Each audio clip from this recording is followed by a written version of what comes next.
Sa paghahanap ng partner, hindi mo kailangan ng mayaman. Hindi mo kailangan ng gwapo o maganda, ng sexy o macho. Piliin mo yung taong may pangarap sa buhay at gustong umasenso kasama ka.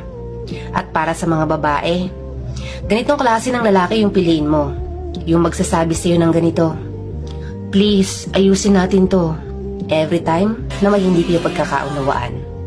Hindi dun sa lalaking sasabihan ka pa na, "Ikaw ang bahala, desisyon mo yan." Doon ka sa lalaking sasamahan ka hanggang dulo at marunong makontento. At para naman sa mga lalaki, piliin mo yung babaeng magaling sa gawaing bahay. Hindi yung alam lang ay magpasarap sa buhay. Yung babaeng uunawain ka at sasamahan ka sa hirap at sa ginhawa. Hindi yung babaeng kapag wala ka ng pera, iiwan ka na.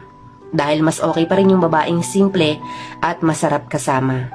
Yung alam ang salitang pagpapamilya, hindi